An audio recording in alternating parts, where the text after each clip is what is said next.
اعوذ بالله من الشیطان الرجیم بسم الله الرحمن الرحیم السلام علیکم ورحمت الله وبرکاته. زه یم ستاسې ورور ستاسې ملګری یوسف فدا زرمتی. هیله لرم ګرانو وطنوالو چې ټول ورو جوړ خوشحاله یاست. ګرانو وطنوالو په ټولنیزو رسنیو کې یو تصویر کته او پورته کیږي او خلک ورسره لیکي چې د افغانستان ملي لوبغاړی خدای دې نه کوي محمد نبي ساخیل دی، څوک ورسره لیکي چې وفات شوی دی، څوک څه. نو داسې چټیات دي، داسې هغه خلک چې د ژوندي خلک مړه کوي او په دې کې خپل شهرت پیدا کوي، په دې کې خپل پرمختګ پیدا کوي. په دې هغې خلکو څخه زما دغه هیله ده چې تاسو ځانونه داسې جوړ کړئ چې تاسې څوک په ژوندنې وستایي او تاسو پرمختګ پیدا کوي. دا نه چې یو څوک تاسو مړه کوي او تاسو خپلې صفحې یا تاسو خپلې ټولنیزې رسنۍ یا خپل ځان په مخ باندې بیایي. نو دا ډېره غلطه خبره ده چې یو څوک په ژوندونې باندې تاسو مړه کوئ او د هغې په اړه باندې دغسې چټیات نشروئ. نو داسې چټیات دي، داسې فالتو خبرې دي. دغه تاسو ګران دوستانو وخت مه ورکوئ.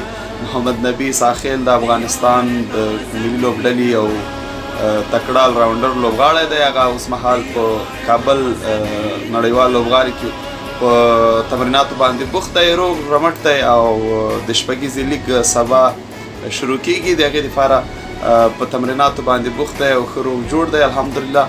داسې چټیات دي، دا هغه خلک دي چې یا د هېواد دښمنان دي او یا هم هغه خلک دي چې هغه د دغې زموږ د کرکټ مخالف دي، یا هغه خلک دي چې هغه د بل په مرګ کې خپل شهرت پیدا کوي. نو شهرت که تاسو پیدا کوئ، یو سړی په ژوندونې وستایي، په ژوندونې هغه نامتو څېرې وستایي، بیا به تاسو شهرت پیدا کوي. دا نه چې یو څوک تاسو مړه کوي او چټیات نشر کوي، خلکو ته تشویش ورکوئ.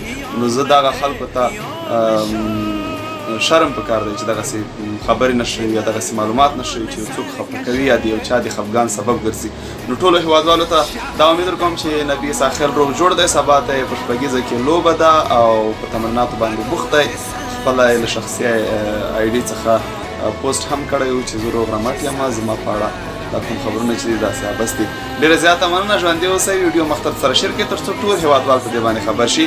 او الحمدلله په دې موږ فخر ویاړ کوو چې زموږ هېوادوال اوس په خپلو هېوادوالو باندې ډېر خفه کېږي. ډېر زیاته مننه، ښه وختونه.